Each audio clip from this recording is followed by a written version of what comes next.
Kila kazi ina mtihani na changamoto kadhaa zenye kuifanya kazi hiyo kuwa ya kipekee na kupewa heshima yake.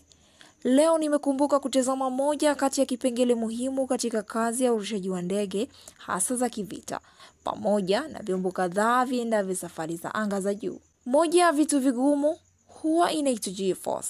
Neno hili sio geni kwa marubani na ni moja ya kitu hatari sana pindi rubani arukapo umbali mrefu kutoka usawa wa bahari. Kutokana na kitu hicho, sasa nini maana ya G-force?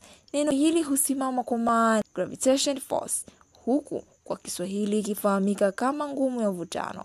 Nguvu hii inamuathiri rubani wakati anapokimbia kwa kasi kubwa, hasa akiwa anabadilisha mtindo wa aina yake, mtindo au aina mbalimbali ya urukaji wa ndege hiyo. Madhara yanaweza kumpata rubani kutokana na kutokuwa na uwezo wa kuvumilia ni nguvu ya uvutano akiwa angani. Hii hali huweza kumfanya rubani apoteze uwezo wa kuona ghafla akiwa angani. Pia huweza kupelekea rubani kupoteza fahamu ghafla akiwa angani, na hapo ndipo huwa hatari zaidi. Rubani hupata maumivu makali sehemu za mwili pamoja na misuli. Hivyo marubani wengi wa jeshi hufanyishwa mazoezi mengi kuweza kuimudu nguvu hii ya uvutano wa dunia wakiwa angani katika urushaji wa ndege za kivita.